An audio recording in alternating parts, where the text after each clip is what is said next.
Are you going to record? Yeah. We're recording now, Chair, yes. Okay. Good morning, everybody. Welcome to our Learning and Skills Scrutiny meeting of the 13th of November. A few technical hitches has meant that we're starting slightly later than published, but we're all good to go now with officers and members joining remotely. Members, the first item on our agenda are apologies for absence, and I believe Kath has some. Yes, Chair. We've got apologies from Sue McNicholas. She's on other council business, but hopefully will be joining as soon as possible. We've received apologies from Councillor Jake Berriman, the leader, and from Diane Reynolds, the Director of Economic Growth and Development. We're working to get Councillor Bryn in the background. Thank you very much. Are there any other apologies at this stage? No, that takes us on. Members, just in this section now, we do have translation today, so that if anybody wishes to speak in through the medium of Welsh, I really do encourage it. So please do so. Just for information, I'm operating off my phone, but with the assistance of officers, I hopefully will be able to see hands up. My phone seems to be a little bit more reliable than my laptop at this present moment in time, but I'm sure it won't affect the business of the meeting too badly. Item 2 on the agenda is disclosures of interest. Speak quickly if you have any, and similar at item 3 on the agenda, declarations of party whip. On both, I'm judging your silence. Takes us to item 4 on the agenda, which are the minutes of the meeting of the 16th of October. They're circulated there. Any comments in relation to accuracy? No. And judging on your silence, are you happy for me to sign them minutes at some opportune time?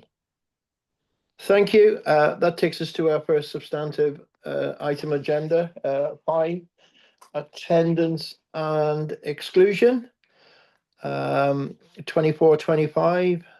And I'm going to hand over to James first to give an introduction, Councillor James, and then I believe it's with Judith and Sarah.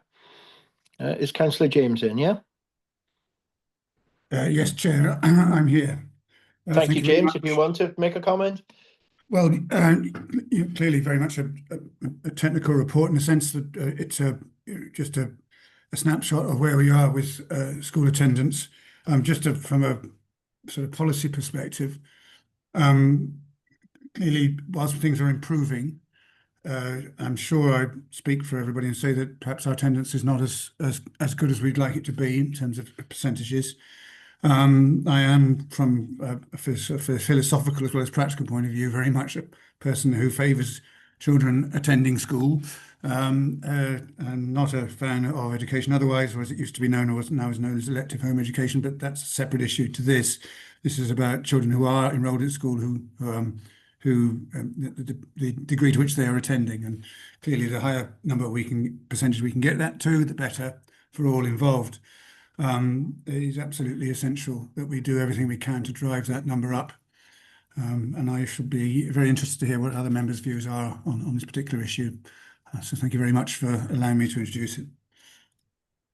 Thank you, James. Judith, I'll come to you first, or Sarah, whichever. Have you got any further comment on the report? Yeah, I'll give a brief introduction if that's okay, and then open it for questions. As everybody's seen the report already. Can everybody hear me? Yes. Yep. Okay. If I just pick some highlights of the report out for everybody, I'll keep it as brief as I can. I think the report is highlighting an improving picture, both nationally and in Powys schools. Our persistent absence is down considerably, and our severe persistent absence is less than the national average. Our primary school attendance targets were met, which is something to be really proud of. Our secondary school targets, whilst not being met, are certainly going in the right direction and are up on the previous year. The one highlight I feel I should mention where we still have concern is the attendance of our EFSM children, but it's really important to point out this is a national picture as well as a Powys picture. Those are just the highlights. If I go on then to the exclusion element of the paper, our exclusions, our fixed term exclusions have reduced considerably. There were 201 less exclusions last year. Having said that, our permanent exclusions did increase, and the cause of this more often than not was a single one-off incident in a school. It's looking very positive at the moment. If we look at data from this year to our current time, we've only had one permanent exclusion this far at this point in the year. There is a lot of support going into our schools around exclusions and attendance, and that's something we'll probably come on to as your questions reach us going forward. Those are just really highlights of the report. If there are any questions, Sarah and I are both happy to take those. Diolch. Thank you very much, Judith. Members, opportunity for questions. Councillor Gareth. Yeah, just quickly, can I just check that the report on the council website's been amended to pick up the 2 corrections that were made? Yes, it Perhaps that's was, a question. Councillor Gareth. It was put up yesterday. I have sent an email around to all committee members advising of that. Can I just ask then, Judith, do you think the target for primary was robust enough? I think so, Gareth. You know, post-COVID, there was a lot of work to do, and we need to move in a very challenging but realistic way with regard to attendance, because it's been such a change for our learners from where we were at. So I do feel it was robust enough. Moving forward, we probably need to make it a little bit more challenging because we haven't met that target now. So for 25-26, have we changed the target from what it was for 24-25? Yeah. And if yes, what's the revised target? Would it be okay to come in there, Chair? Come on, Sarah. Yes, speak freely.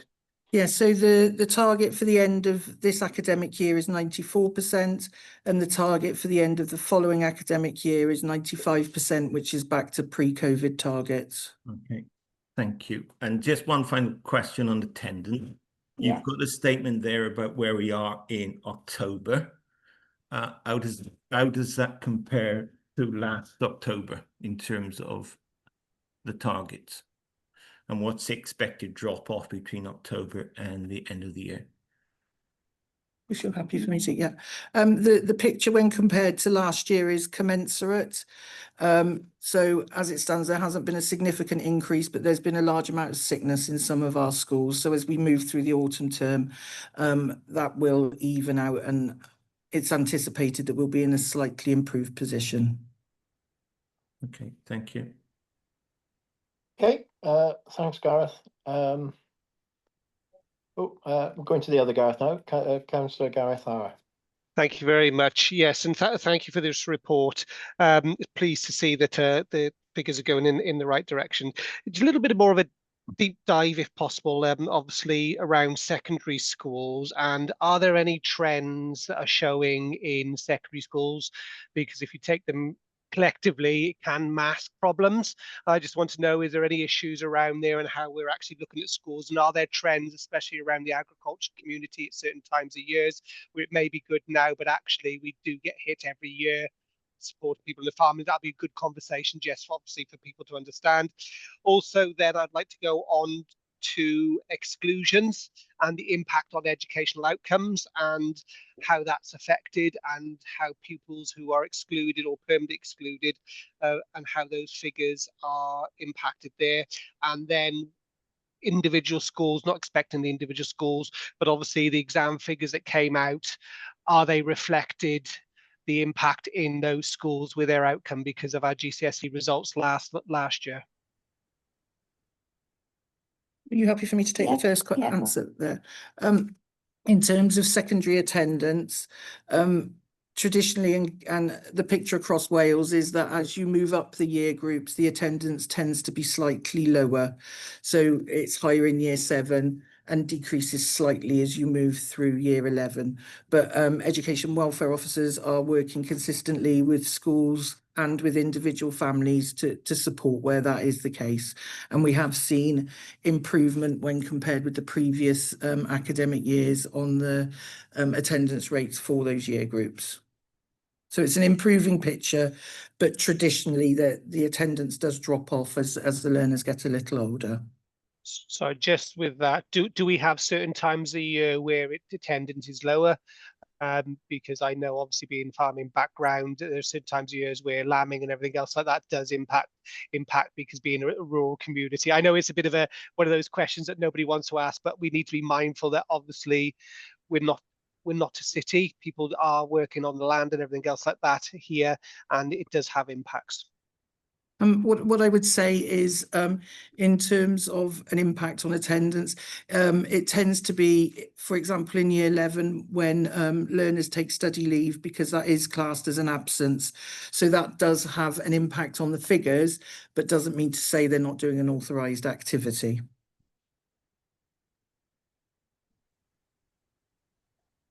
Sorry, can I just come in there? We seem to have lost the chair. Oh, okay. I'm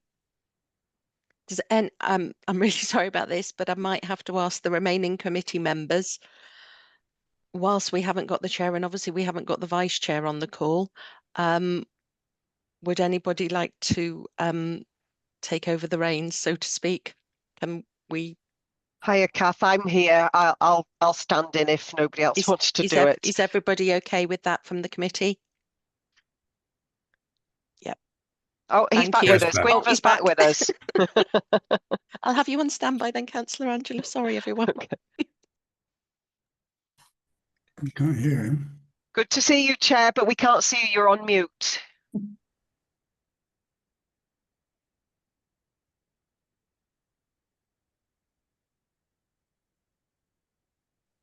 How's that? Okay. I'll left you in, Councillor Gareth. I assume, Councillor Gareth, you've had your question answered. Yeah. Okay. Sorry, no. The first part was answered regarding trends and secondary school. Just now, if there's just a little bit more on the exclusions and impact on educational outcomes, please. Anybody pick up on that? Yeah, I'm happy to come back in, Chair, quickly. Come on, Sarah. And Judith may also come in. So exclusions tend to be for short periods of time. So hopefully there wouldn't be a significant impact when looking at an individual learner. For example, when we look at the exclusions across this academic year to date, there's been 25 schools have undertaken an exclusion and most have only undertaken one exclusion. So that's a limited one-off event. But where there is a more sustained impact for that individual learner, then it's about working with the school, working with the individual learner and the family, and also, if necessary, with multi-agency partners. And at the moment, we're just putting in place a hard-to-place panel using hard-to-place protocols, which will look at supporting those learners who've been permanently excluded twice. It's a very small number of learners, but we'll make sure that they're able to access education without a delay. I think it's important to say as well, when we have fixed term exclusions, the school is expected to provide work for the child when that is taking place. So there should be continuing education for that child, albeit not within the school environment. Thank you both. Thank you very much. Okay, Councillor Allard. Thank you, Chair. Just going back to the attendance numbers, we are clear that all local authorities measure attendance levels exactly the same. There's no variation between local authorities. Powys, when it comes to standards, are expected to do a bit better than average. Does the Welsh Government set the targets for attendance, or is that an individual local authority responsibility? And what other, compared to the other local authorities, are they all more or less hitting their targets, or is there quite a bit of variation? Thanks. I'm happy to come in there, Chair. The Welsh Government have been clear that improving attendance is a national priority, but they haven't set targets. That's an individual local authority measure. However, you'll see in the report that there is a table from the Welsh Government's collection of attendance data for 5 to 15-year-olds, and that Powys ranked third in 24-25. Yeah.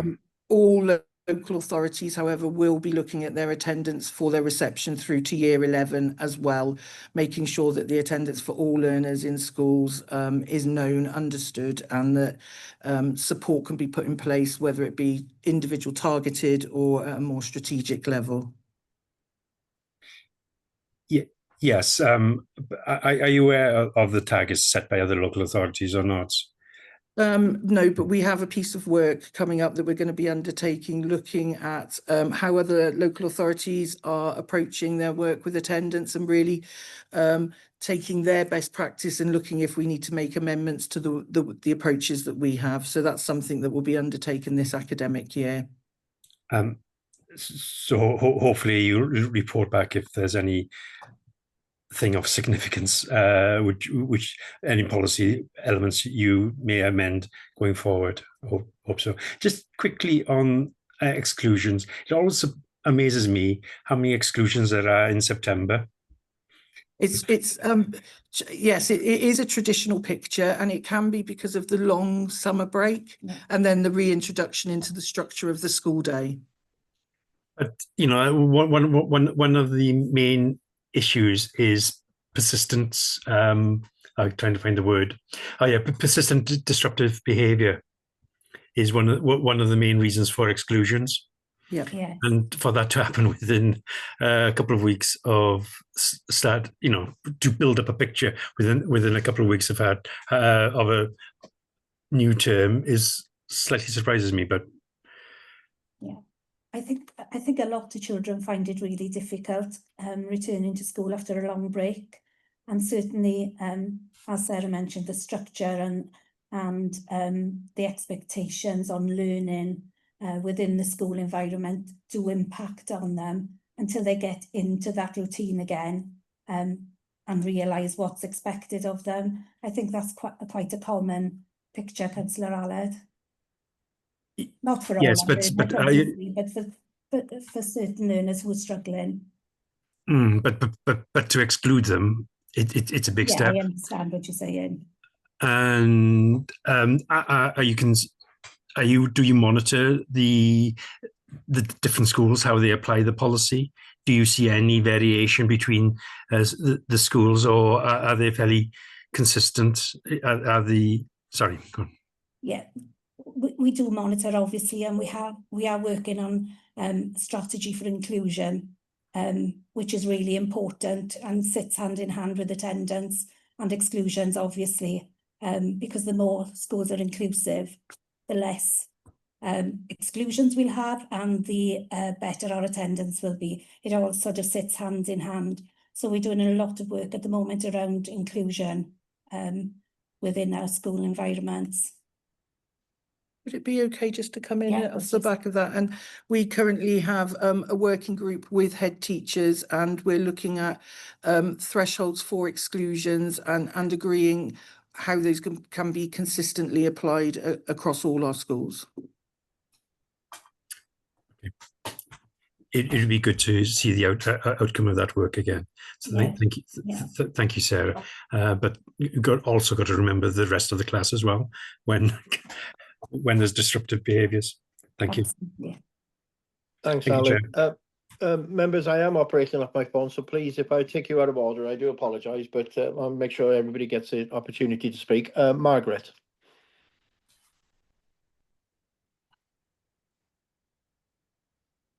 You're still muted, Margaret. There we That's go. right. I've done it now. First of all, I must apologise because I haven't had a computer that was working for so long. I haven't been able to keep up with the documents. So, and I thought this morning I could look at them. And of course, for various reasons, it's taken a long time to get this new one set up. So, but really, my concern is, so this is not related to the figures that you've got in front of you, but my concern is how early are these children who end up excluded and with poor attendance identifying issues, because I think that's vital, because we're very often talking about secondary. Well, unless you can sort things out at the earliest stage and begin to work with parents or to actually improve things for that child, by the time they get to secondary, you've built up a real problem. And so I'd like more figures on the when children are first identified and more knowledge about what is put in place. But I haven't looked at the paperwork adequately. It's possibly there, but that's where I'm coming from, because it's vital. And we have done lots and lots of work in years gone by, where we worked with parents and had specific things linking parents to everything. And I know that you've just been talking about that, which is a very positive move. Thanks, Margaret. I know this is a persistent, you persistently make this point about early interventions, etc. The detail isn't in the paper, but I'm not sure if there's anybody. Sally, are you coming in there now? I see your hand up.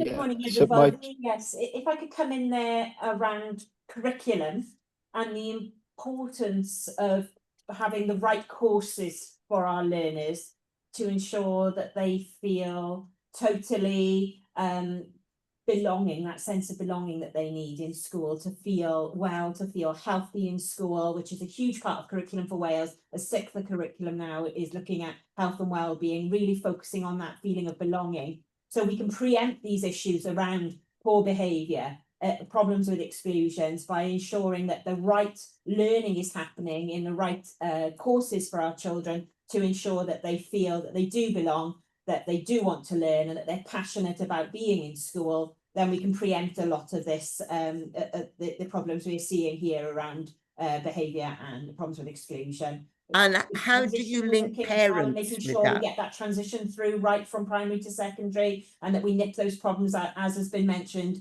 as early as we can in the bud. Margaret's coming back, Sally. No, yeah, so you mentioned parents, but are there any specifics for parents that supports parents or groups of parents, or in some way? Yes, sorry, Chair. Is it okay if I answer that? Yes, go on, Judith. Yeah.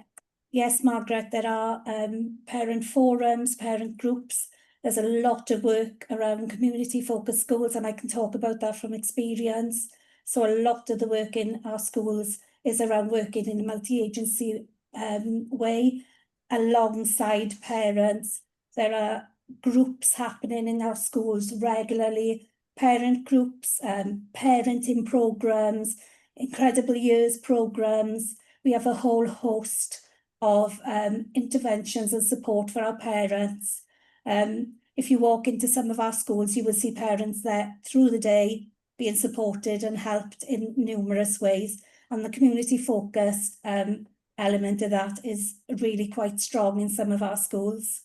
That's really positive. That's good. And how is that measured and captured, that aspect? So within our schools, and especially those with the community-focused aspects, we will be expected to report on the progress of our pupils within those categories. the report on the provision made for parents. There's individual case studies. I'm going to look at Councillor Gareth there, because you've heard a lot of that when you visited one of our schools recently and saw the impact it was having on our families and our children. Thank you. Okay, thank you. Thank you, Margaret, for raising that, and it's given the assurance that we needed. James, you've got your hands up. I wasn't sure which point you were coming back on, and then I'll come back to you as members after. That's very kind, Chair, and I'm really pleased that the committee has turned its attention to this issue of exclusions, because I should have said when I was, you kindly allow me to introduce the paper, how seriously I view that issue, having sat, and I'm sure as other members have, on school disciplinary committees, and have found those probably the most difficult and distressing aspects of being a school governor.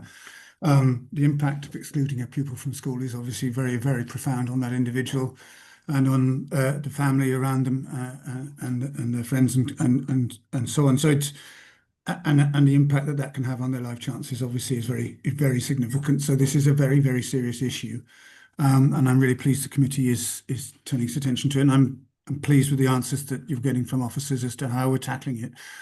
You know, any exclusion is a disaster. It's never good for anybody. But I understand that on occasions it does have to happen. But so yeah, and I think this, you know, I think it's generally accepted that how can we put this tactfully, that things have become more difficult in schools in recent years in terms of behaviour and pupils' ability to concentrate and engage in the learning, and maximise their learning opportunities. And so we do need to think of new strategies of engaging with young people. And I'm glad Margaret brought up the point about getting in early when children are young. And then this brings us to the issue of transition into secondary, because, you know, clearly, especially in a county where we have a lot of small primary schools, the move into even modestly sized secondary schools is a major step for all involved. And, you know, let's be frank, what we are doing is we are gathering together hundreds of, in many cases, hormonal teenagers who, you know, for whom being confined in a place of discipline and order and formal structures is difficult. And so, yeah, this is an increasing challenge. And I think it's something we need to have a really laser focus on, to minimise the number of young people who do end up being excluded from our schools, because it is, you know, it is something we really all need to be very concerned about. So thank you very much. So that was all I really wanted to say. I was happy to listen to the debate, actually. And so thank you, James, for that intervention.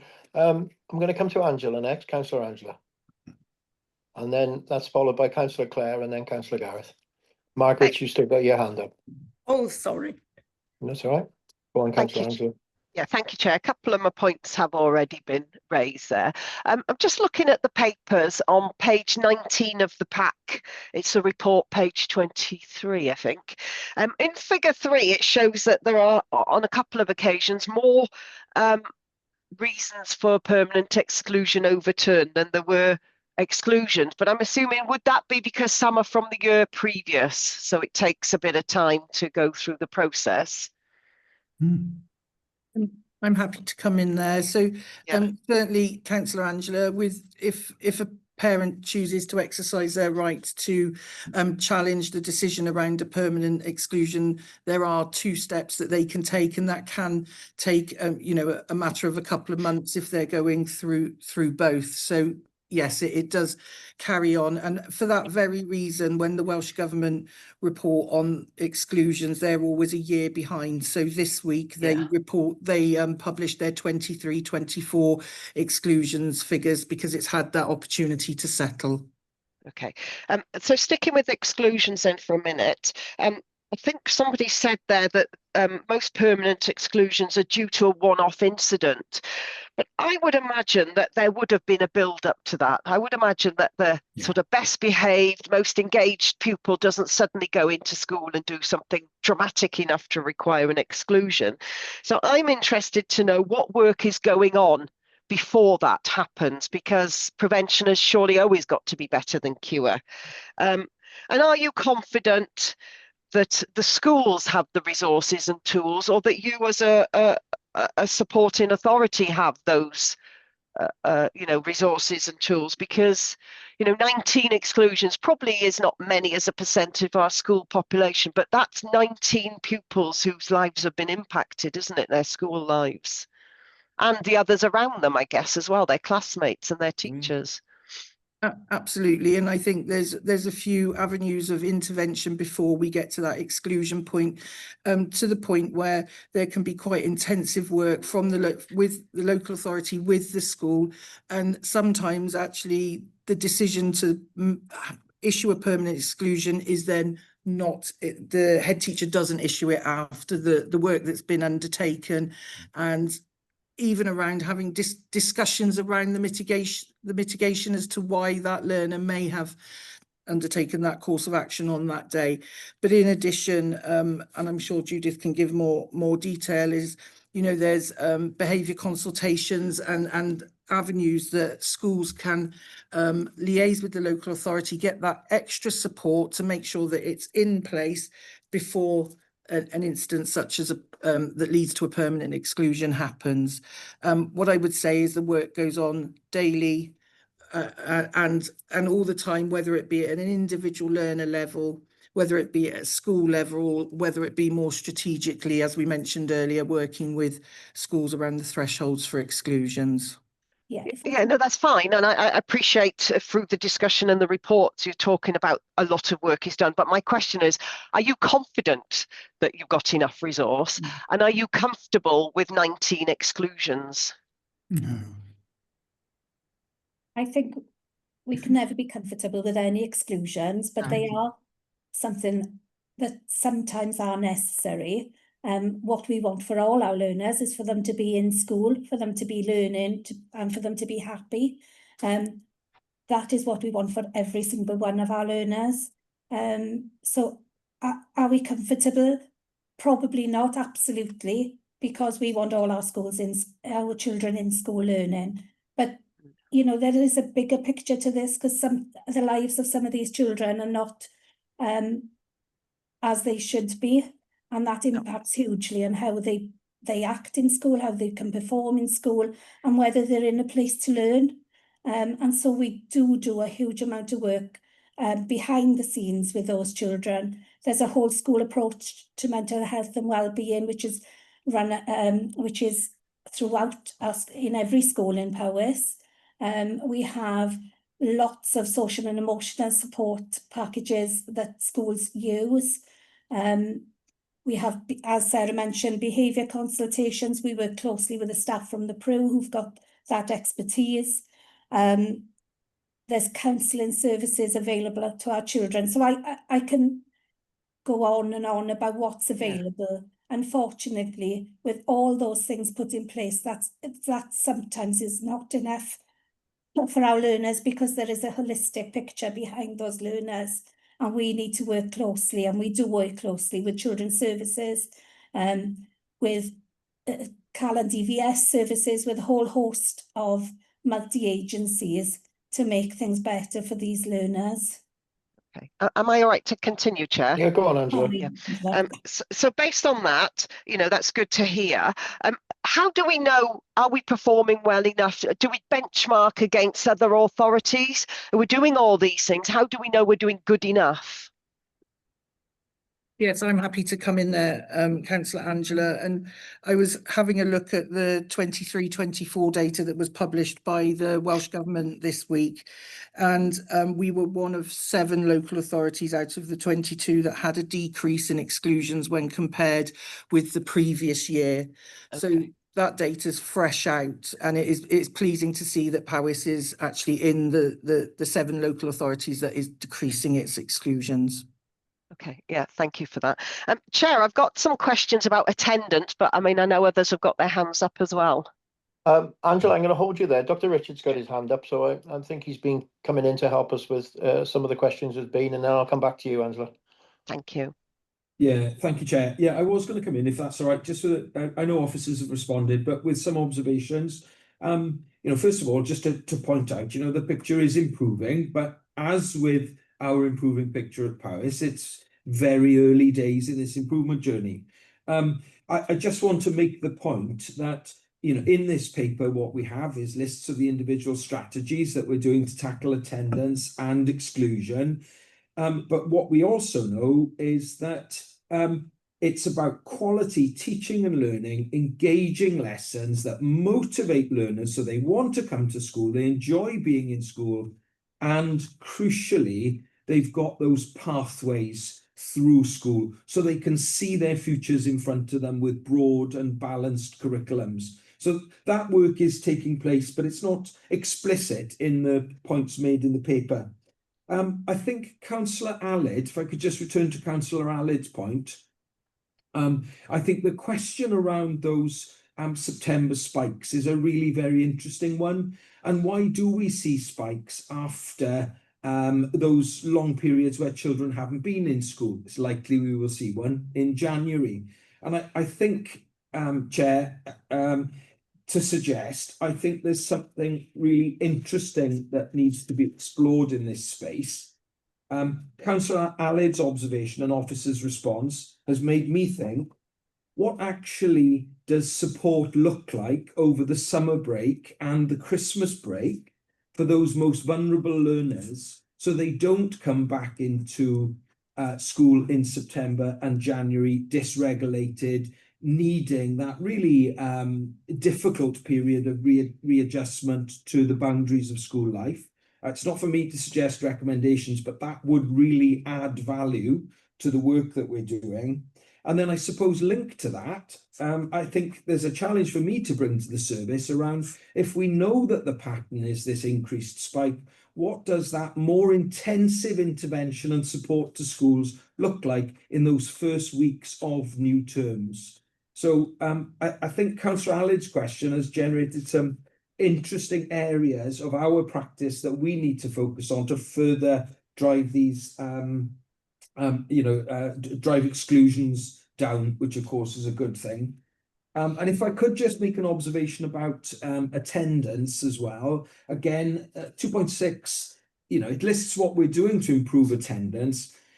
What I feel is missing at the moment from our approach is, and I'm hesitant to use the word campaign, but I think the attendance and the importance of attendance, it needs to be a more live, more relevant conversation amongst all partners in Powys. I think there's something we need to consider that overarches the individual strategies that we're putting in place. And this scrutiny session is making me reflect whether our attendance network has a role in raising the importance and status of attendance with parents, carers, community members, local businesses, etc., etc. So just some observations there, Chair. Thank you. Thank you, Dr. Richard. Councillor Angela, coming back to you. Thank you, Chair. On attendance then, you mentioned that there's a decrease in school life year 7 up, that traditionally this happens. And I just want some assurance that you're not taking that with complacency, because just because it traditionally happens doesn't mean that we should just accept it as being so. Absolutely, Councillor Angela, and is something that we've had discussions with secondary and all age heads about, and henceforth there's been the improvement in those individual year groups as we work across the last couple of academic years. So it wasn't taken with complacency, it was just being honest really about the picture, but each year group has seen an improvement year on year. Okay, that's good. And you also mentioned that the EFSM pupils, there's a national picture that there tends to be a higher attendance issue there. And I wonder, do you have any data for pupils with ALN issues? Is there any data? Do you track those pupils? Yeah, we track for all vulnerable groups. And when we issue each school gets issued with an attendance report following the end of term, and that will also include not only their whole school attendance, but it will include the attendance rates for learners with additional learning needs, who are eligible for EFSM, who may be children looked after, etc. So not only are we tracking it, but we're making sure that we're sharing that with schools so they're able to work with it as well. And as mentioned there, the support for improving attendance, you would have a whole lot of strategies there to support those pupils, the schools and their families. Because my concern is, if we've got a pupil not attending school or excluded from school, that is going to be impacting that pupil, obviously, the rest of its class and the school staff, but also the family and the siblings of that school. So if one child is unable to attend, it's likely that its siblings are having their school life impacted. And I know that is happening. I've got some personal experience in that, and that's a separate issue to deal outside of this meeting. But I can't believe that's only happening in one school. So I'm really concerned, about that capacity. I've mentioned that before. The reality of what can we actually do? What are we really doing? And isn't it making any difference? Because I'm not seeing that certainly in one case. And I am concerned that maybe we can read these reports and it sounds good. We read a strategic document, it sounds good, it's very ambitious, and we say all the right things. But in reality, are we delivering that? Let's be honest with ourselves. What can we actually deliver? And is our communication within our own services good enough? Do we really know? Do you really know what is going on the ground? That's my challenge, I guess. If it's okay to come back on that quickly. I think in terms of exclusions particularly, Councillor Angela, we have seen a significant decrease when we look at 2024 when compared with 24-25 when compared with 23-24.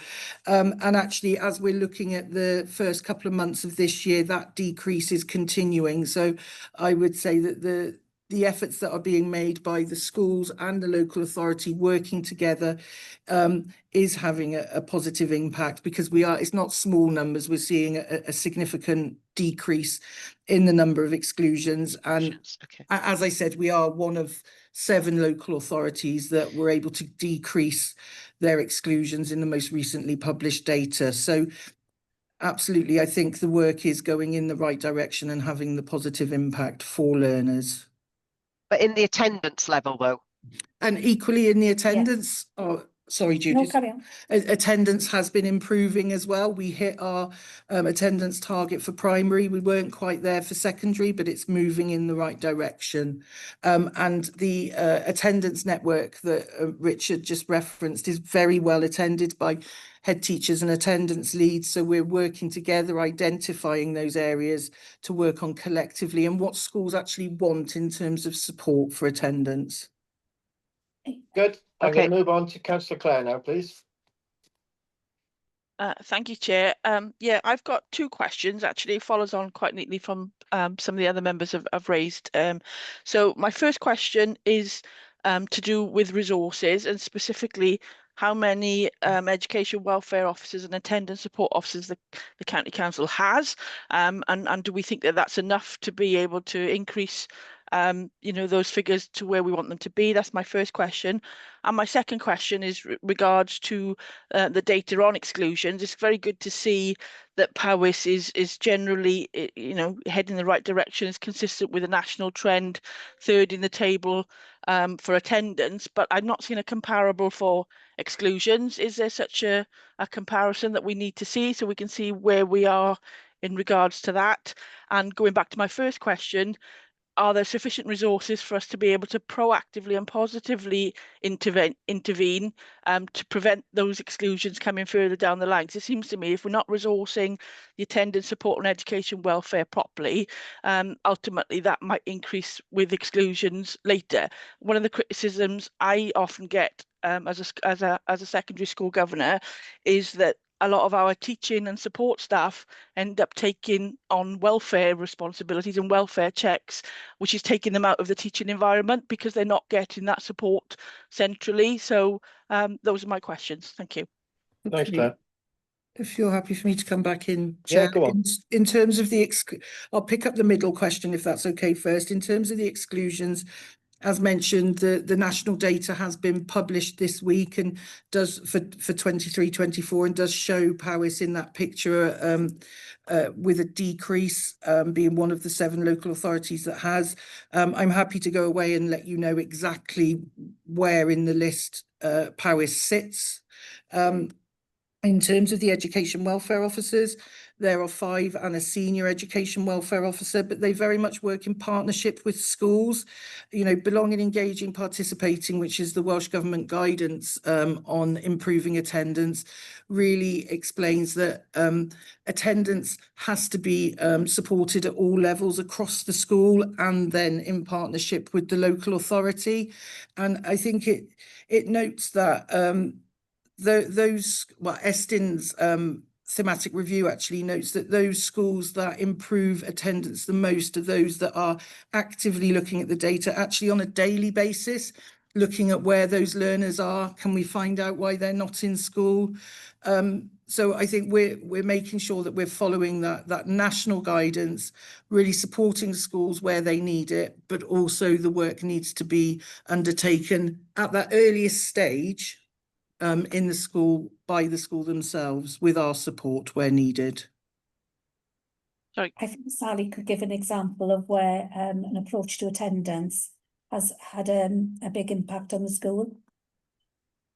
Is that right to come in there, Chair? Come on, sir. Sally, not sir. Well, there are two examples actually, one for secondary and one for primary that sprang to mind when Councillor Anja talked there about how do we know on the ground that these sort of high level ideas that we have are actually making a difference to children in our classrooms. So at a recent support and challenge meeting last week, Irene Towns and I heard a head teacher and her chair of governors explain to us strategies they put in place to improve the attendance of all of their learners in the school. And it was a really bespoke and individualised approach to improving attendance. So every child in the school received an individual letter about their level of attendance and their projected targeted attendance for the coming half term.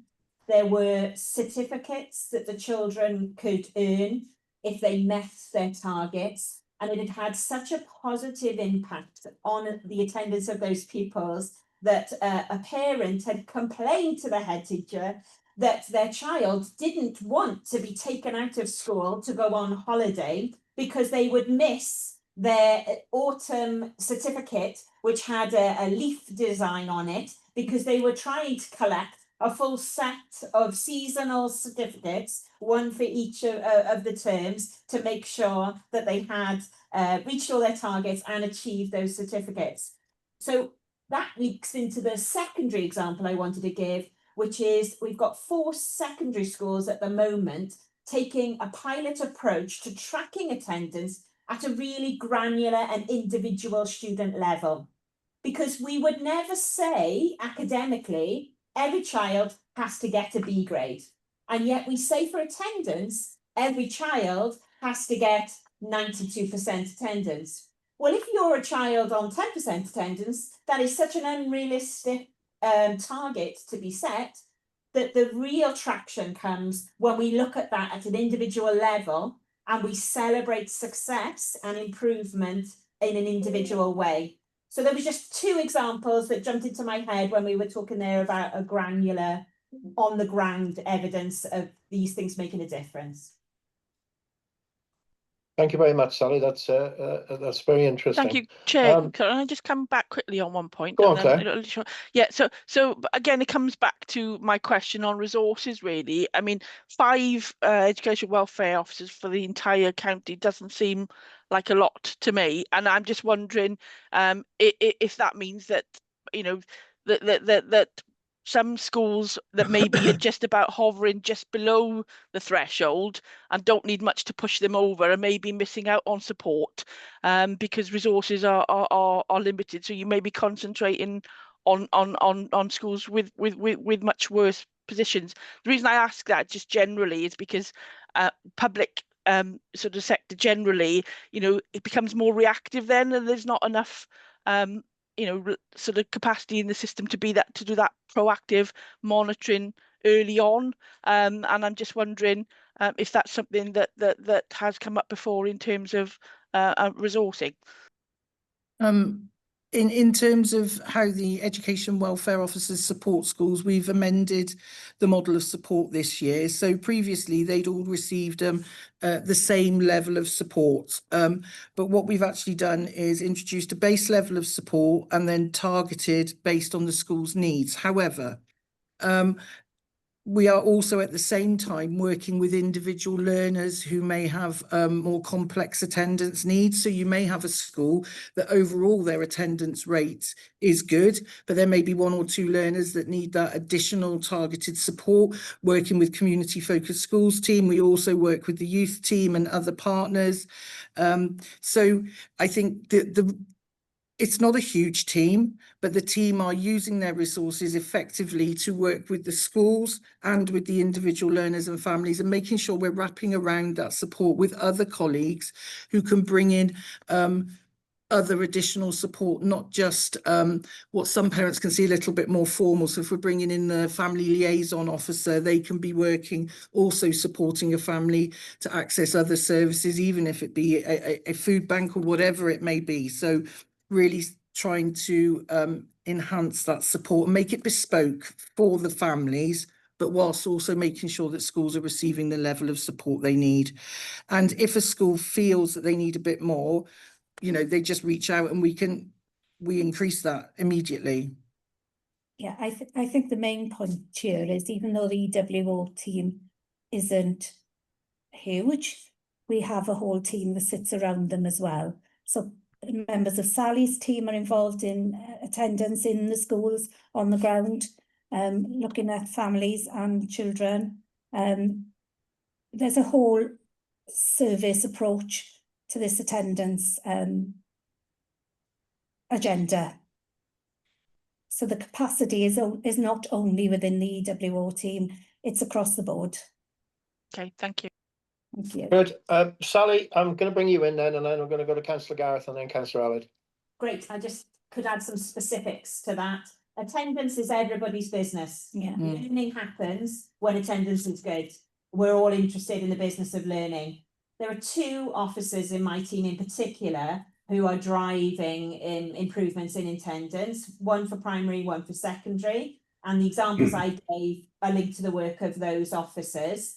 But bigger than that, we collect all of the school development priorities from all of our schools, and we track those who are interested in developing their attendance approaches.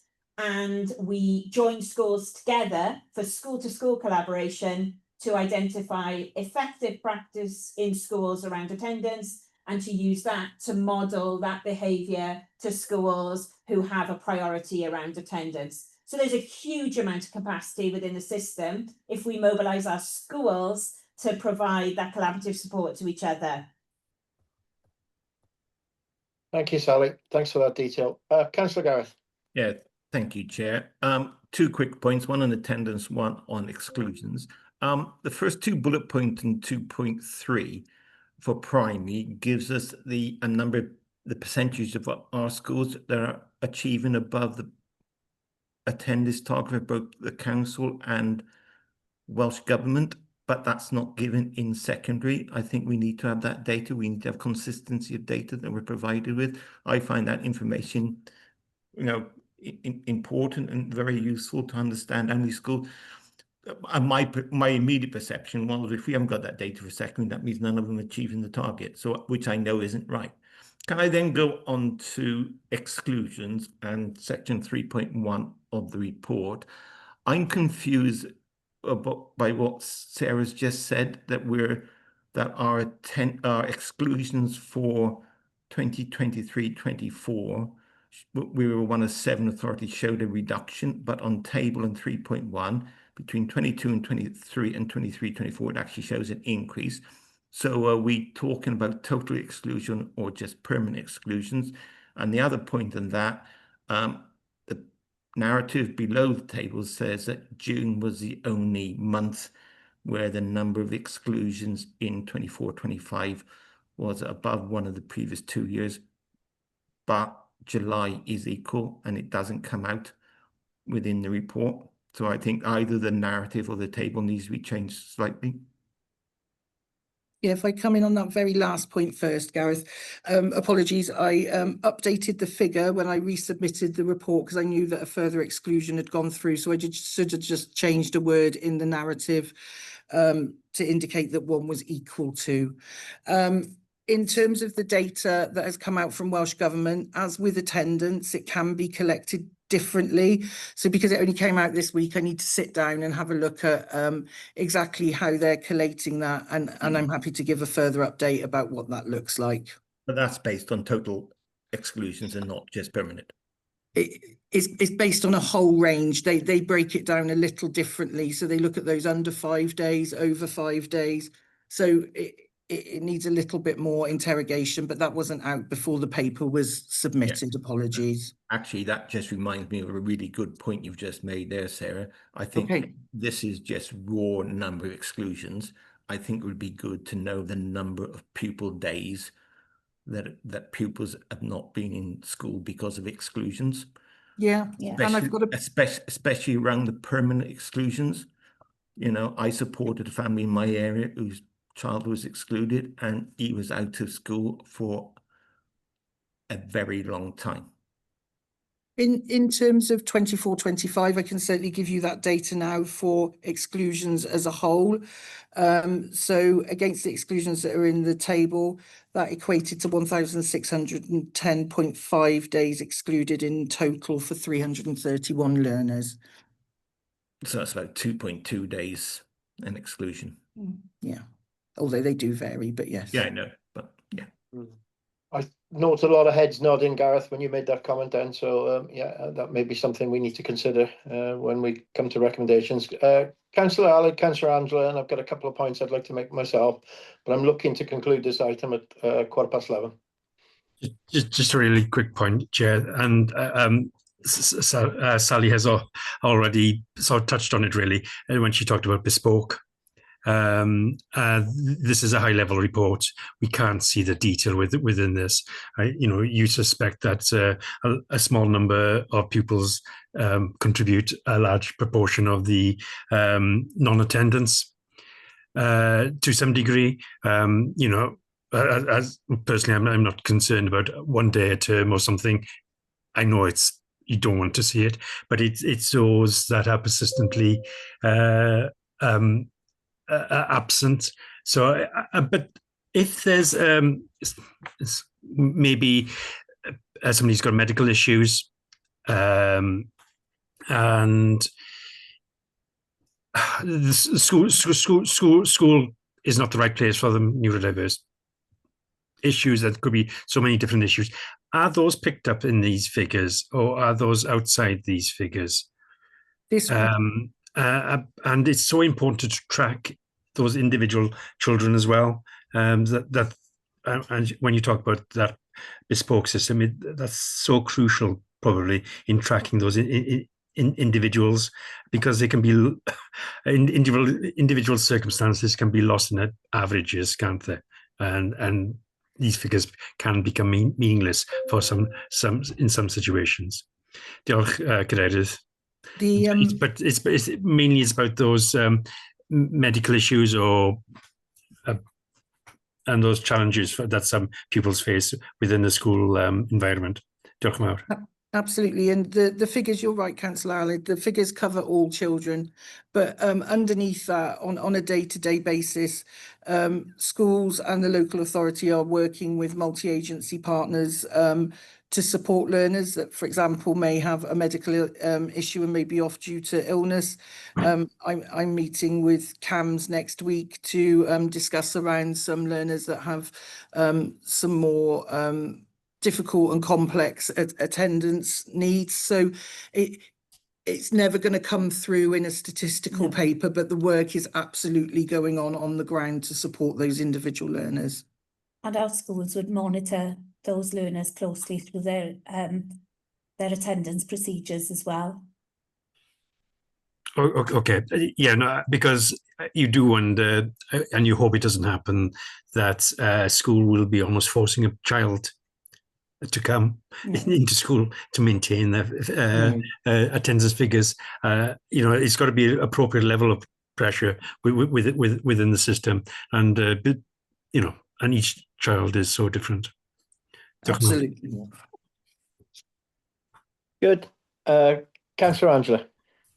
Yeah, thank you, Chair. So, Sally, you gave us 2 examples there of things happening within schools, and I think we could probably all give examples of nice things happening in primary schools, collecting clouds or whatever, pictures, whatever, and the children all love collecting a sticker, don't they? So there's lots of good stuff. I accept that. And for those children who are occasionally absent, you know, going to the winter fair or having a day off for shearing, or they've gone shopping, whatever, or mum can't be bothered, all of those can be addressed within the school, can't they? They can, and they are being, and these figures are showing that. But my concern is that none of those methods are going to help that persistent absenteeism or that child who is on the verge of exclusion. So I think you're being a bit disingenuous there by sort of implying that perhaps schools should be doing more, because I think they are doing a lot, and I just think we need to make that point. Ultimately, to me, this is all about pupil outcomes, isn't it? And really, the ones I'm concerned about are those, and I know they are extreme. They're the minority, tiny minority of cases that are really challenging, but are challenging our schools. And I suspect more than one school. And that's the ones I think we need to get to grips with. And I accept it's a national problem. I accept it's societal. I accept it's a lot going on in the family. But nonetheless, that's the challenge that we've really got to address. And I'm not sure we're there yet. But what I was interested in, your example from the high school, saying about whether it's appropriate to give that child the 98% target or whatever. So how do we track pupils that are on a partial school week? So is that amended so that if they're only in for 2 hours a day or 2 hours a week or 3 days a week, is that amended somehow in the school register? So there are really clear guidelines around how we code and how schools code for a child that may be on a reduced timetable. I don't want to go into specifics because it can vary for what the arrangement is, but there are clear guidelines. Okay, so if it's agreed, then that's their attendance. Okay, that's fine. Okay, but yeah, there we are. I think I've made my point. It's the ultimate extreme cases that are a concern to me, and yeah, there we are. Thank you. Thank you, Dr. Richard. I'm going to just add my comments to this before I bring you in there. I think it's been a positive discussion today, and I think it's we've got a clear understanding where we are with this report, and I believe officers do as well. So looking to the future, we have to have continued improvement. And sometimes if you want to have continued improvement, we have to do things differently, or we have to have an innovative approach. And I'm interested to know, are we thinking outside the box really in relation to doing things differently? Some of the things that spring to mind is digital engagement. Are we looking at that, because that will provide our education differently? Family hubs. Can we develop family hubs? And the big thing for me and the Future Generations Commission, a strong hint that there's going to be a cultural bill coming through the Senedd soon. So culture is going to be one of the watchwords of the Welsh Assembly, and changing that culture, Welsh language, the arts, etc. Can we influence culture in schools so that schools become a nicer place to be? I'm not saying they're not a nice place. I'm saying a nicer place to be. So that may improve the learning experience for those children which aren't attending or something like that. So I'm interested in the future, really. Are we thinking outside the box in relation to that? Dr. Richard, you've got your hand up there now, so I'm going to come to you and put the pressure on you there. But I think sometimes we do need to do some things differently. Yeah, there's no pressure around that. We are thinking differently, but Chair, what we're also aware of is we have some basics to just get right, which is what we are doing, and we're seeing the signs of improvement. I think it's all about judging when do we get the basics right, and then when do we move safely into that space of innovation that you're talking about. But that's certainly a conversation that we are alert to in the authority. Points you make there around culture, absolutely. We've spoken about the need for cracking teaching and learning. Judith used that phrase, belonging. When a child feels that sense of belonging to their community, we see greater engagement, attendance go up, etc. And the points you make around the culture, you know, what does a curriculum offer look like that explores identity and sense of place? All of these are such important factors around children not just attending, but attending and enjoying school as well and getting a lot from it. So we are thinking about it, but it speaks to previous councillors' point about resource. We've got to use the resource we've got smartly with maximum impact to shore things up, and then we can move into that more, probably a more dynamic space. Good. Has anybody got any further comment in relation to this report?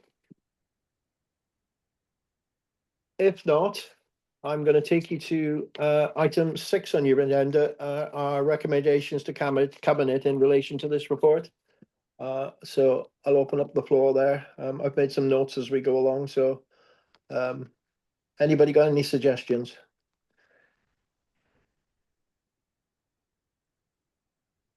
Councillor Gareth.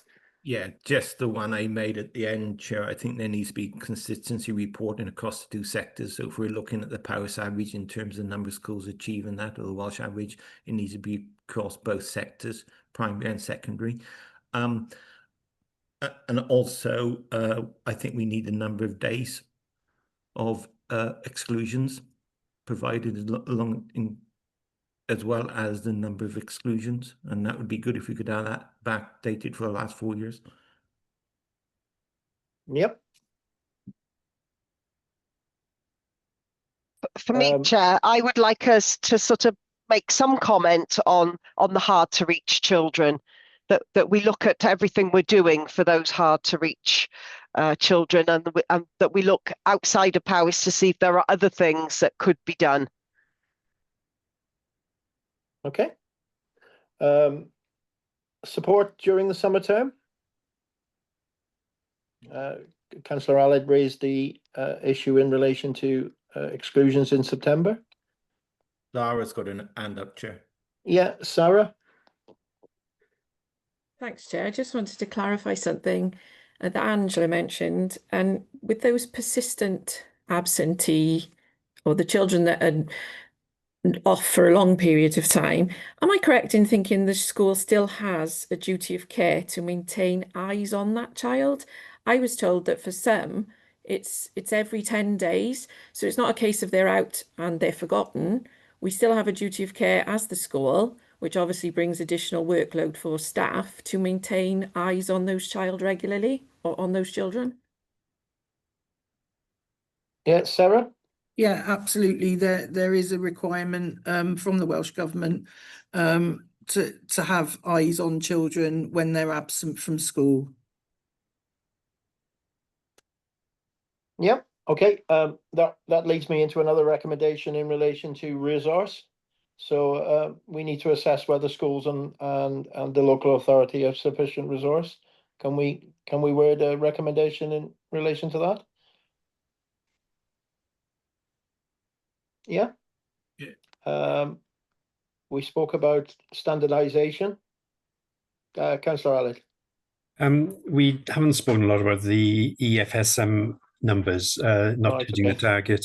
I don't know whether it's one-off or we just keep a watching brief on that to see whether actions are currently in place help improve the outcomes there.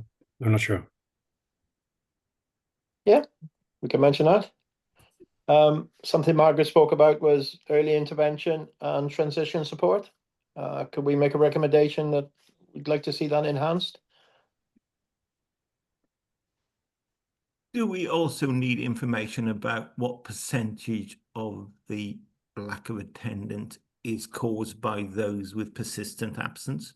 So those are over 50%. You know, I'm aware of a school where I think it's a significant element. Okay. Would your day stats pick that up? You know, if we got more, would it become more obvious from that statistics when you're looking at those days lost, or not? No, that's days losses for the exclusions. This is on the attendance. So could we make a recommendation that we strengthen the attendance targets and monitoring? Would that cover that then? Well, Sarah? I think it's almost having that breakdown, is it knowing what, you know, if a school's at 90% attendance, how much of that 10% of non-attendance equates to those learners who've got less than 50% attendance. And you can, especially in a small school, you can distort numbers quite significantly as well. Yeah. Let's let Sarah come in there. Yeah, we can certainly provide that. We collate that. Okay, good. Yeah. Anything else we need to add there? The other action, I think, is that Sally gave a good example in the primary sector, and perhaps we should ask that to be shared with the whole phase. I'm sure you do, but I think perhaps we ought to make that as a recommendation as a committee. Yeah. Best practice. Best practice. Awareness. Yeah. Effective practice, we call it now. Effective. Sorry, Alan's just mentioned free school meals. Now, I'm aware of a school where their free school meals attendance is improved by something like 7% between 2 years, which, you know, which is significant. Yeah, no, that's good. There was actually, Gareth, it was you again now, wanting the data, which Sarah said was fresh data, and she was happy to share with us. So we'll include that as part of our recommendations as well, yeah? Yeah, okay. Okay. All right. Shout now, or I'm moving on to the next item on our agenda, and that's item 7. Anything else to say? Right, we'll move on to item 7. Thanks for everybody that was involved in that. A very useful piece of scrutiny there, I think. So thank you all. Item 7 on your agenda is the Youth Voice report, and I believe Helen, you're with us with this. Again, I'm sorry, Councillor James, do I need to come to you first, or isn't this within your portfolio? Sorry if I get it wrong. No, not at all.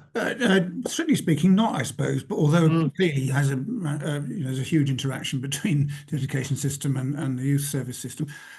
And I think members can note that in the preamble to the report, I think all cabinet members are included in this.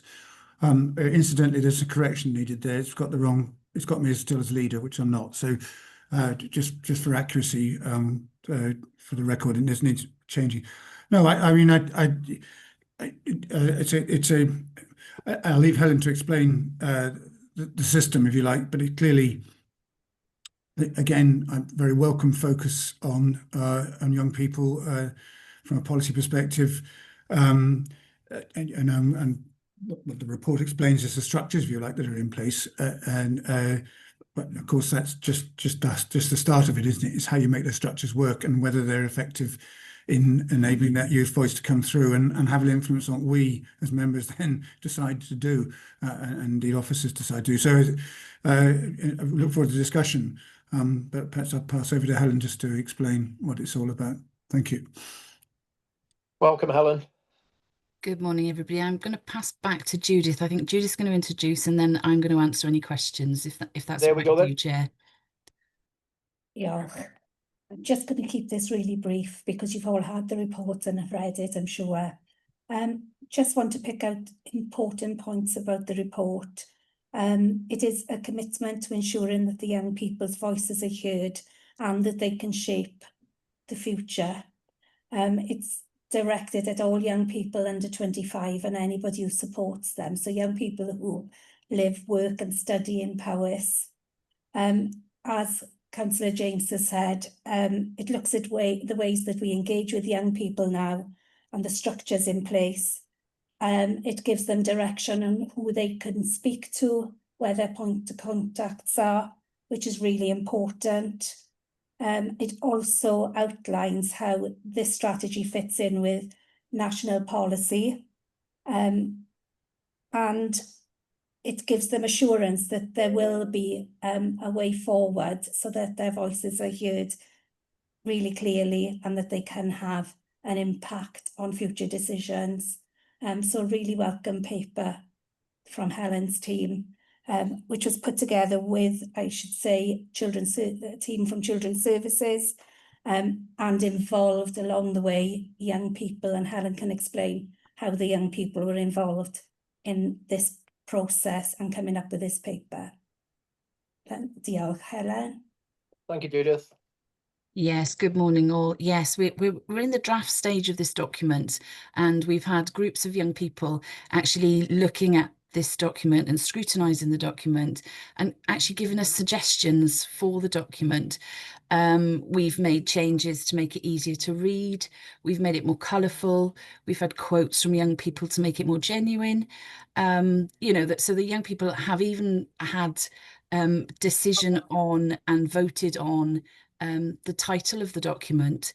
We had 4 suggestions for the title, and the young people that we worked with decided that Youth Voice Matters was the title that they wanted. We are keen to get more young people involved and more people involved in this document so that the document becomes a commitment for everybody in terms of those young people who want to be heard. So yeah, I mean, I suppose really what we want today is to have that agreement from you to move forward and go to wider consultation. But also, if you've got any suggestions or anything that we're missing or anything that you're not happy with the document, then, you know, this is where we'd like to have your involvement. Is that all right, Chair? I don't know if I've missed anything. Judith or Richard, do you want to come in and add anything? No, I just feel it's a really positive move forward, that we're looking strategically at how our young people have the capacity to influence what we are doing. So it's, from my point of view, it's a good step in the right direction. Yeah, I think I would just like to add one point as well. You know, for me, what this document does, isn't it? It's that really significant move from just pupil voice to co-constructing with pupils and pupils being involved in the decisions that affect them. I think that is a real success of this piece of work and builds on the success of the youth inspection. And the other point I'd like to make is, you know, the young people in Powys they're going to be the future colleagues in rooms like this. So it's such an important part of the sustainable future of Powys. So I'm really pleased to see this document come forward and for us to be thinking about it at this level rather than just pop-up events with young people listening to their voices. This is a step beyond that. So diolch, Chair. And Chair, if I could come back in just on the back of that, Richard, you know, I think young people that we've spoken to have said, we are the future of Powys. Can you listen to us? And I think, you know, Estin said that we do a very good job of listening to young people at a local level. So youth workers always listen to young people and engage with young people. Schools engage with young people and ask them questions. But actually that connect between what happens on the ground and the connect to the council and that commitment by us all to listen to young people and action where young people want some action and where it's appropriate, I think is what's needed really, isn't it? And I think this document will help that. Good. Councillor Ali is first up. I don't think so, but I could see Gareth and All right. Margaret before me. But I'm happy. No, I'll let them go first. Carry on. No, carry on, Alan. Well, I was going to welcome the leader back to the in his role. But, it's it's difficult not to agree with some of this with all of it, but it's a how that I still can't quite get my head around. And especially, you know, in my area, there's this primary school closed now. Children going across the border to in a Shropshire school, just as an example. So how do you engage youth leaders? I never see them in my ward because they're limited to certain areas within Powys. So how do you engage? You know, there's lots of organisations from rugby clubs to young farmers to football clubs. It's the next document I want to see, not so much this. Thank you. Okay, I think there's a good point there. Is how you know how does it work? But yeah, we'll park that now until we see the Councillor Gareth. Yeah, my point's quite similar to Alan's, Chair. But I wanted to focus just on those 500 learners that are home educated. On page 4 of the document, it says, how are we engaging with young people now? No mention around those that are home educated. And Alan said about those going out of county, no mention of those. You know, there's 800 learners, I understand, going for post-16 out of county.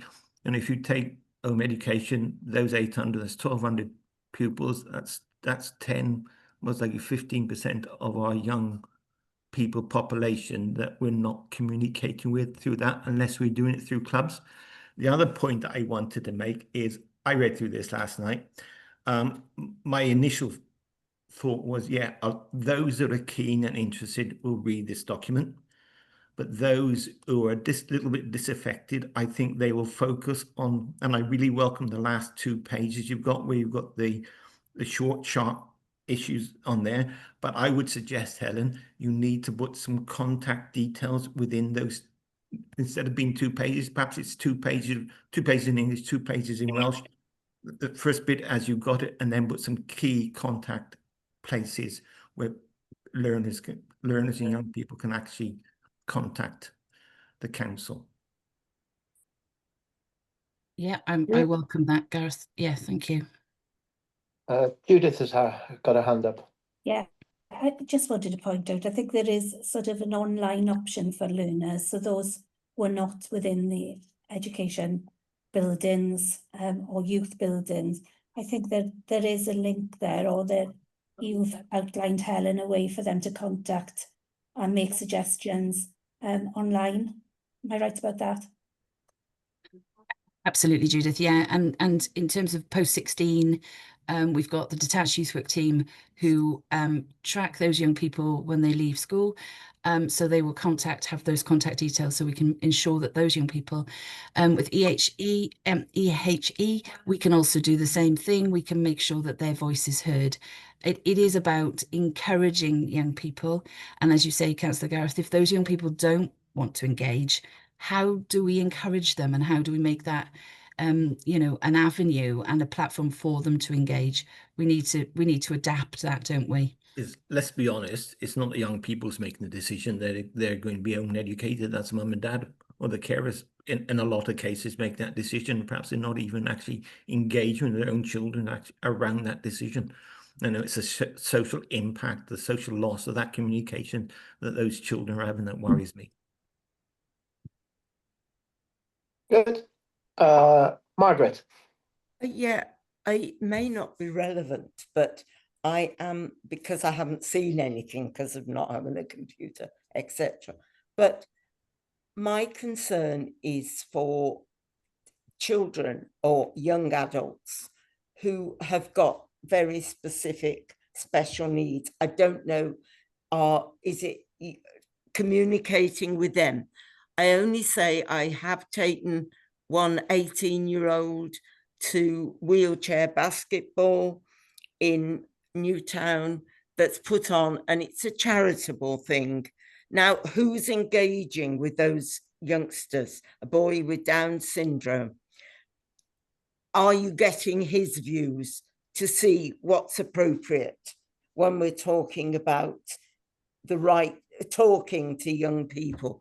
Because so many charities are filling in and supporting children in that that's his one outing where he meets with others of his age doing something enjoyable, because there aren't other places, and there are lots of charities. I'm not sure how that works with all that we're talking about, the impact, the role and the impact that charities have. That many would be in a very different position if the charities weren't there supporting in their various roles. Chair, can I come in there and Yep. answer? Yeah. Councillor Margaret, I know that we've got an Equalities and Engagement Young People's Officer in our team, Jess Metcalf, and I know Jess is mapping at this very moment, mapping in terms of who we working with young people and who we need to go and talk to. So I know that piece of work is being done. And so if you have any knowledge of what is in your ward, then absolutely please send it across so that we don't miss anybody. But absolutely, we as a youth service and a team, we sit in the ALN and inclusion team. And so, yeah, we have access and the ability to talk to a lot of young people across the county. Good. Councillor Lucy. Yeah, thank you, Chair. And I'm sorry, I've had terrible trouble with my internet and computer access this morning. I really just wanted to reinforce the kind of how are we engaging and what are we going to do, and particularly for those children, young adults who are post-school. I think, as Alid pointed out, rugby clubs and young farmers clubs are going to be really important. But at the moment, things like the school councils, I mean, the school council's great, but there will be a lot of pupils who don't really actively feed into those school councils and won't make their views heard. So it's just a question of how we can really make that engagement realistic and much wider. Otherwise, it's not going to make any difference. Okay, point noted, Councillor Lucy. Sorry, I'm struggling here. Councillor Gareth again. Yes, sorry, just going back to when did you say this is going to be, you're going out for further consultation? When do you intend to publish it? I haven't set a date in terms of that, Gareth, but I think, if you as a committee here want to give us a challenge in terms of when you want that to come back. No, that wasn't the point I was going to, I just think the section around the members of the Senate needs to be updated. And Absolutely. to take account of next May, because in effect, each area now will in the future be represented by 6 Senate members. And we will keep that document up to date. Okay, thank you. Yeah, I think we do need a tight deadline in terms of our commitment to this. So I think we need to discuss that and decide what that timeline is. But we also need enough time to consult with young people so that we don't miss anybody. So I think that timeline needs to be realistic in terms of capacity and ability to engage.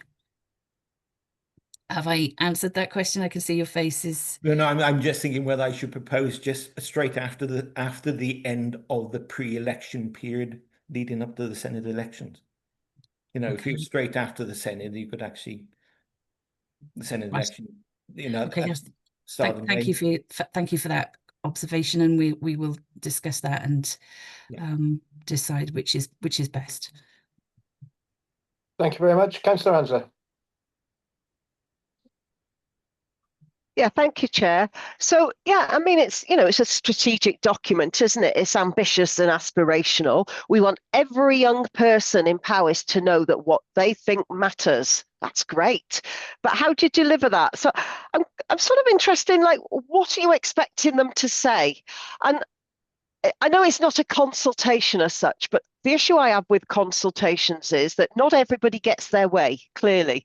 We're asking people what they think, and person A thinks we do it this way, and person B thinks we do it that way, and actually we probably do it another way, the third way. So everybody then says, they ask me what I think, but they don't listen, because actually you can't deliver, what they're going to contact you and say they want a zoo in Powys or a water park, or I don't know, they want to go to school A, but they were denied a place because that school was full, or they want to go to their local school, but actually we're closing their local school, so they can't go to their local school. Or I don't know, they want you to pay for transport because they want to go to college in Hereford or Shrewsbury, but actually we can't do that. It's not in our transport. So I'm just wondering, what are we actually expecting young people to say? What is the information we want from them? And how realistic is it that we will be able to deliver that for them? Okay, Dr. Richard. Yeah, I think I'll come in there. I think the first of all, the first point I think I'd like to make is that what we see when we engage with young people is that how they engage is incredibly mature, actually. And very often through consultation, engagement, discussion with school councils, Startwell board, etc., they don't come through with the sorts of suggestions which we can't deliver. However, there are times when we can't deliver on their suggestions. And what I found in my experience, as long as you're open and transparent about the explanation why, and you can have a really mature conversation with young people about that, they understand the system and the limitations. And that's part of that engagement with young people. In terms of what we engage on, I think it will depend what that particular focus is at that particular time. So, for example, we're engaging with school councils at the moment around well-being, because school councils have got an important role in the whole school well-being initiatives that we are undertaking. So that might be an example. But equally, we would engage on a curriculum offer, we would engage on what activities they'd like to see in their local area, we'd engage on issues around uniform, we'd engage on LGBTQ plus practices in schools as an example. So there's quite a suite of engagement. But I think the point is, when we engage with young people in a really mature fashion, they come back with very mature and really well thought out responses. So I'm confident that we'll get that. Fair play, Dr. Richard. That's a brilliant response. Thank you very much for that. So can I add then, you've talked about the groups that you can talk to, the school councils, etc. And generally they will be the more engaged pupils, won't they? So can we look at other ways that we can contact others? Margaret's mentioned their pupils with ALN needs or various disabilities. So like, will we go to sports, football clubs, guides, brownies, other, non compulsory sort of clubs and societies that perhaps other children might engage with and work with them as well? Can I come in here, Chair, if that's all right? Yeah, we absolutely will, Councillor Angela. And I think, I've mentioned Jess earlier on, and I've kindly volunteered Jess as part of her role to map those groups, and we're working with YFC, we're working with the EARS, we will be working with the voluntary youth clubs, and I know Councillor Gareth is here this morning in terms of going out to Hay to meet his young people. So we have a commitment to making sure that we visit and engage with a lot of young people. Brilliant, great, thank you. I think the ambition's great, so thank you very much. Councillor Gareth R. Thank you very much. Yes, and just on that point, yeah, Hey Youth could be more than happy for you to come along, and this kind of leads into my question quite nicely, actually. Doing some excellent work here, and the vision and everything, and the mapping is brilliant with the young people. But I'd like to know a little bit more about that older age group, the ones that have left sports groups, so the youth football, etc. The 20 to 25, they're working, they've left education. They're a little bit more harder to reach, but they've got those lived experiences. And I'm just wondering what we're doing around that 20 to 25-year-old bracket, because for me, that's going to be a really important age group to get involved in this, because without that age group, and I'll use the youth club's example, we have a lot of young people come through, really engaged and everything else that, but then they come too cool for youth club and hanging around with the younger ones, and they go and they drift away. And the same with the football club. Lots of youngsters come through to under 16s, then obviously they go off to university, they move away, they go to work, they don't play football as much, so they kind of fragmented into the community. So I'm just wondering, that age group is a really important one, and I just wondering how we're going to engage with those. Lovely. Can I come back in, Chair? I think, yes, Gareth, we welcome coming out to Hay to see you.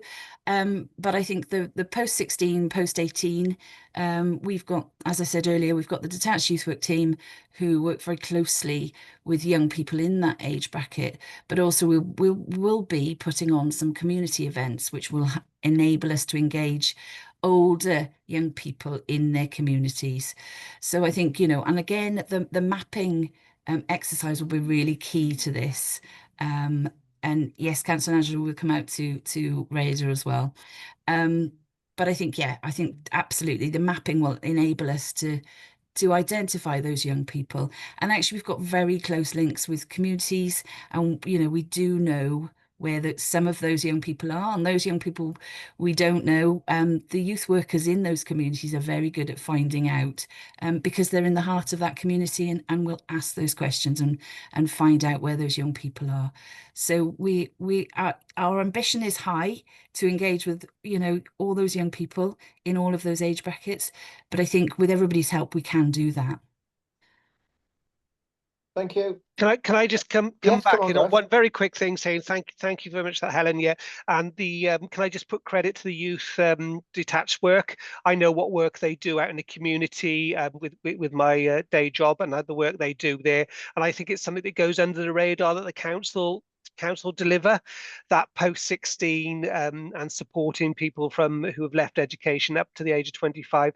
And I know there's lots of work going on there. So can I just say my thanks to the staff there that do the work, and just highlight the work that they do, because it is at that kind of area that I've seen it kind of gets forgotten within communities. They've left school and everyone expects them to be working, but a lot not, you know, some people can't. There are other issues that have come on, and they in that age group. So the work they do there, I must say, from what I've seen, is excellent. Thank you, Councillor Gareth, and I will personally pass on that message to the team. Thank you. Councillor Aled, and then I'm going to make some comments. Thank you, Chair. Firstly, I think I did disagree with Gareth about the timing. You just need to get on with it. And there's not much mention of social media here for the older age group. Probably social media would reach, you know, deeper into the communities than try and get groups together to meet somewhere. But it's a real difficult challenge to reach those, you know, the hard to reach we're always on about. It can be a huge challenge in that area, but we just need to get on with it. Thank you. Okay, thanks, Aled. I'm just going to make a couple of comments myself, and sometimes when you make comments, you're not necessarily right. But I've got a bit of a history working with young people, and when I work with young people, I have to take my oldness out of it. I have to become a young person. And I think everything here is great. I really, really do. And I understand this is an engagement strategy, but we want young people to read this document. And I recognized in the beginning that you said you'd make alterations to it and you'd put some speech bubbles into it, etc., etc., etc. It's still a corporate document, and I think it needs more. And again, I'm no marketing person, but I don't think too many young people would read beyond the first and second page, because we'd lose them. And this isn't a criticism of the document at all. I just think we need to make alterations to it so that it is more appealing. Even, you know, just putting cartoon characters in there. I think the opening page to me, we got adult hands holding all the speech bubbles, etc., etc. That's important to me because that says it's not a youth document. Little things like that can make a real difference, in my opinion. So I think the information in the document is great, but we have to make it more appealing. I understand it's a strategy, but you know, it is written. You know, the opening word is your. So we're asking them to read it. We're asking them to be involved in this. So that's my opinion. I think the document needs to be I don't know the right terminology really, but it needs to go through a marketing department and be told that this is a document for under 25s. That's just my own opinion. I don't know if I'm right at all. I really don't. But that's we as councillors are used to reading documents like this, and yes, we have to scroll through it to get the necessary information. I don't think a young person will get to page 10 in this, and that's just my opinion on it. I don't know, and I really don't know if I'm right. So. Helen. No, I absolutely agree, and you know we are looking at that in terms of the document being accessible. But the young people also said that they wanted a one-page poster, which gave the highlights of the document. Okay. In order for those young people who didn't want to wade through a huge document, would still get the high-level information on that one-page document. So that is, we have developed that, and that is bilingual. And I think that does help, but I do take your comments on board. Can I suggest, Helen, you try running it through AI and just say, please provide me a Key Stage version of this for Key Stage 3 learners. Just to see, because I know we get some documents for full council run through AI, and I know I've got a fellow councillor who really likes what he gets. Yeah, absolutely, Councillor Gareth. And I know we've worked with Lowry Shepston in comms, and Lowry's done a lot of work on this document for us. So we'll go back to the working group and we will take your suggestions on board. Thank you. Dr. Richard, I've kept you waiting for some time now. No, Chair, it's fine. Just to say, I think your observations there were spot on. I'm immediately thinking, could we produce an animation to accompany this document, which is shared out, and that would be really inclusive and engaging. It speaks to the point that somebody's made earlier about making best use of social media. It's hard to share a document on social media.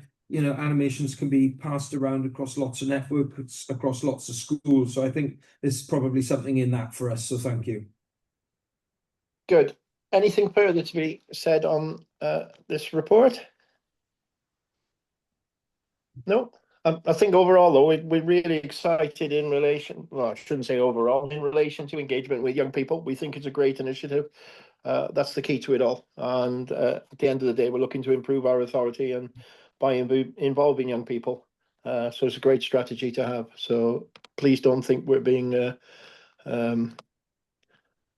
negative about it. We're trying to help and improve and be positive. So that takes us to item 8 on the agenda, scrutiny recommendations. We encompass what we've said and Dr. Richard's acknowledgement of that. So that will become one of our recommendations. Engagement with up to 25 years of age, looking at how we can improve engagement with that age group. It may be a difficult age group to engage with, so like the 21s to 25-year-olds, there's a recommendation. Anything anybody else wants to add? I mean, I think the commitment's been given, but just reiterating that we engage with a broad range of youth groups, not just the obvious one. But to be fair, I think that commitment has already been given by Helen and the team. The reach to everyone. The sort of harder to reach groups, I suppose. Think about how we can communicate with those. Good. But possibly this animation is the answer there, isn't it? Because most youngsters are on social media, so that's I think quite a good idea there. Yeah. Councillor Gwynfor, could I come back in on that animation part, if that's possible? Junior Startwell Board are meeting this evening, so I shall pop along and challenge them to get involved with that animation. And I know I've got quite a creative member of the team, of the youth work team, who does animations with school young people in school, so we can absolutely do that. Might be a challenge for a school project. I know, thinking outside the box. Aled and Gareth. Aled first.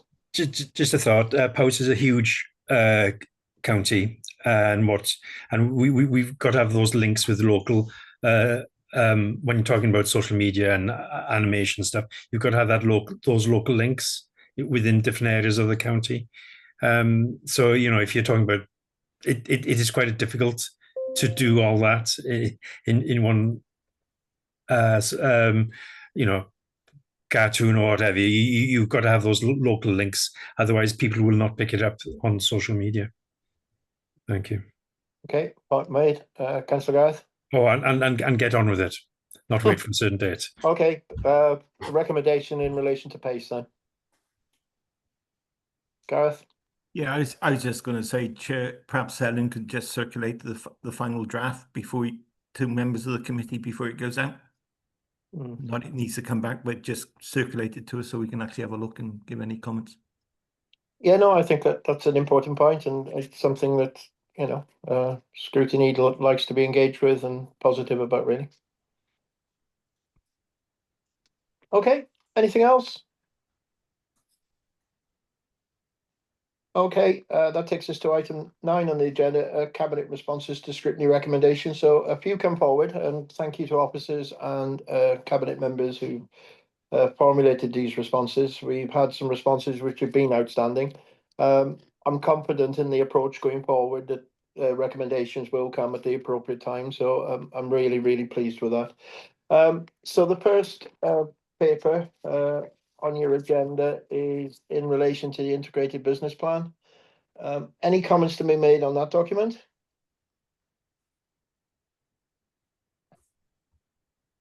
No, Angela. Yeah, so on page 46, the first recommendation, I am a bit disappointed that it's just partially accepted. But then when I read the reply, it replies as if they agree. So should it actually be accepted? Say that, which number again, please, Angela? So it's it's on the paper, the ALN paper.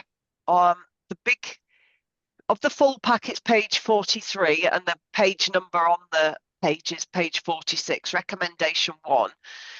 And we recommended a comprehensive review of the current support for pupils with additional learning needs in mainstream settings. It's quite a long recommendation, but it's come back as partially accepted, but says work stream 3 of the ALN and inclusion strategic plan includes a review of the current support. So it's almost saying, yes, we are doing that.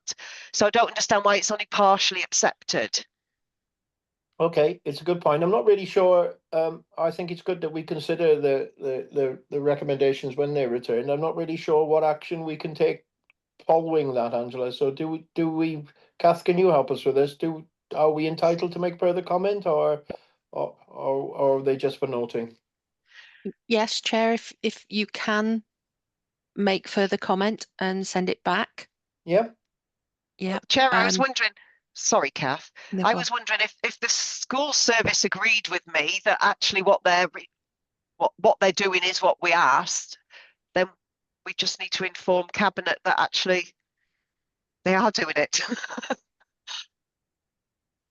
Is everybody understanding the point that Councillor Angela is making? Yep. Are we happy to develop that further and write back to the service or the cabinet member? I suppose it's a question for Dr. Richard and his team. So the recommendation as we set it out, have I understood, the response is short, but have I understand from the report that the service is saying, yes, we do all those things? Angela, you're going to have to help me here, sorry, and it's me being ignorant. I'm failing to find the part in the document which you're referencing to.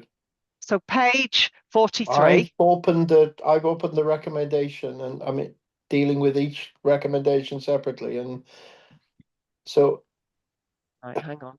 Is this in the first? So this is the scrutiny observations to Cabinet on the 24th of June.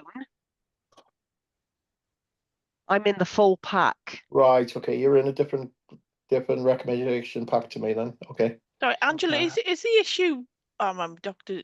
Richard will answer, I'm sure, but is the issue that the recommendation was for a comprehensive review and that it's partially accepted because it refers to work stream 3 of a review? Is that the issue, perhaps? Well, that's what I want some clarity on, really, yeah. Dr. Richard, can you help us here? Yeah, I will. Sorry, I'm trying to have conversations in the room as well. So if you see me looking over my laptop lid because Judith is sat opposite, I think, yeah, Councillor Anne's point, I understand the point you're making. Let me just repeat it back so I have understood it. Essentially, why are we partially accepting the recommendation if we're doing an ALN review which encompasses that? Yes. Yeah, and I take it on board. I think we'll if we can just take it back into the team to consider it, we'll respond to it. But the logical thing to do at this point would be to accept the recommendation. I think if the partially accepted, I think it's just around making sure that we don't duplicate and what we do review fits with the wider review that we're doing. So I think, Chair, if you're happy, we'll take it back with portfolio holders' approval. We'll accept and then consider the wording to make sure it sits as part of the review which we're undertaking. Thank you. Because in a way, I think you're doing yourself short if you're doing that. Yeah, exactly. Yeah. I think it was partially just to be cognizant of the fact that we didn't want to duplicate, but I've made the point and we'll adjust it. Thank you. Okay, thank you. Members, any further comment on the recommendations? Yeah, just I think this is a general point, Chair, where the Cabinet have accepted the recommendation and there's an action that needs to be taken by either the Cabinet officers. Can we have a date included to say when that action will be taken by? You know, the second action on that first one, you know, thought about the number of home educated pupils. We could have a date for that. There's an action on the 23rd of July's papers around sending the condition data to all schools. We're now nearly 4 months later, and I'm chair of one school and vice chair of another, and I'm not aware that that condition data has yet been sent. You know, I've been harping on about this for about. I'm like a stuck LP. You know, it's been outstanding for, I would say, years. You know, and we just need to get on with it. It is the school's data. Let's have action dates and when things are going to happen. Is this a practical thing to do, officers? Does it help? Yeah, I think, well, the form asks for that level of detail. So, you know, where we can, we will provide it. Absolutely. I think if it asks for action and dates, we do that. Content with that, Gareth? Chair, just to make because you know, the recommendations that are coming through from the Scrutiny Committee are recommendations which are adding value to our work. So, and we are seeing the recommendations then starting to reflect things that we've identified in the IVP. So that providing of dates and actions, we should be able to meet. Fine. So can I make a recommendation then, Chair, that the school service and property services send out this individual school condition data by the end of November? Because I know they've got it. I'm just thinking of the process. So we need to write in relation to, we can't make a recommendation at this point. We need to write. But Kath just said we can send, okay, we send it back to them. Yeah, well, that's send what, it back to them and ask them for a date. I'm just talking through the process. So Yeah, that's what we need to do, isn't it? Yep. So we will write our concern in relation to the recommendations. Yeah.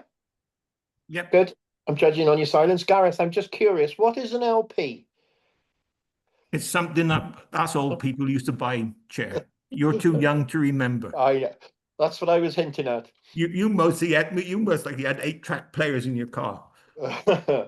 Right, it's back to scrutiny recommendations. Anything else to add?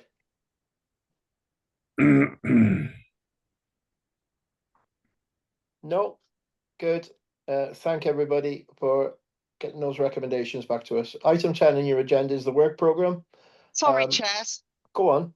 Sorry. Go on, Angela. On page 55, which is the document on the property. Oh, let me think what it's called. Sorry, I'm scrolling back now because I'd scrolled down. It's the school asset management plan. That's the one. The one recommendation hasn't got a response. I noticed that. It says see response 2. 2. It's rejected. Is that the Beg your one? pardon, I missed that. Number 3. Okay. Yeah, number 3. Yeah, sorry, I missed that line. Yeah, apologies, Chair. Good. It's good to spot though. Right, I'm taking you to the work program now, item 10. You will notice we've called an extra meeting for the 11th of December. You will further notice that since we called that meeting, it will be a 1-item agenda, and we'll now not be dealing with the Prestine catchment review. I've understood the reasons for this, and I might have a chat about that in relation to outside this meeting with you. Anything else, queries that anybody would like to raise in relation to our work program There's or add to the work? Or Sorry. add to the work program. Go on. Yeah, I'm missing something. There's nothing there about in your budget monitoring. Quarter 2 update. Right, we had a discussion in relation to budget, and I must admit I'm rusty on what we spoke about in our planning meetings. Can anybody help me on that? If you look at the 18th of December, there is another meeting. We've got one on the 11th, which will deal with Llandinham School. 18th of December, there is all of budget information. That's on the following financial year, not the current financial year. Unless offices intend to bring both to that. But I would expect we should have, we're halfway through period 8 now. We should have got a Q2 outturn figures by now. Is that a fair comment to make, everybody? Q2 is going to finance panel later this month. So it will then follow on to, it was going to finance panel on the 20th. So the next meeting admittedly would be Llandinham School. That meeting, but that was an additional meeting and it wasn't already in the forward work programme. So therefore 18th of December, I would expect possibly all of that budget financial planning to be there. Are we content that that is added to that item on the agenda on the 18th of December? Yeah, but I think we also should ask officers why it's not coming earlier. I'm aware of authorities in England where they actually do, one authority I'm aware, they did a Q1 monitoring in the first week of July. Because they've got their processes in place so they can actually do it. Okay, that's something that we need to have a discussion when we're putting our work program together, Gareth. I'll certainly have that discussion with officers.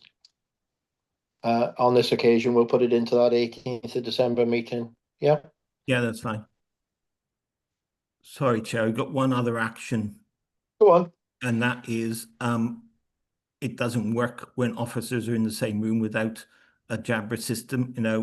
That last discussion that we had around the youth paper, you could hear Helen very clearly. For the other paper, when Judith, Dr. Richard was speaking, and Sally was a little bit muffled. So I think one of the action we should actually say they should have a Jabra. If they've got more than one officer in a room, they should have a Jabra system. Okay, we understand the IT issues there. Yeah, no, we can make sure that we've got better connectivity with everybody in future. Yeah. Yeah. Chair, Go on, Sarah. I've just been liaising with property colleagues in the background, and they've confirmed that the surveys went out to schools at the end of October. All right, sorry, I do apologise. Then I need to pull my finger out and chase my schools then. I'm sure you will, Gareth. I'm sure I will as well. Good. Work program. Anything else?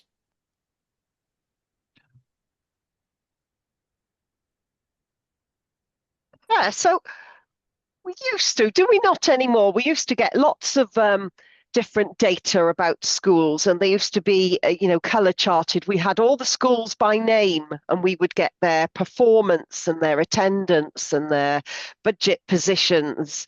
Do we not sort of have anything in that depth anymore, where we're looking at it school by school?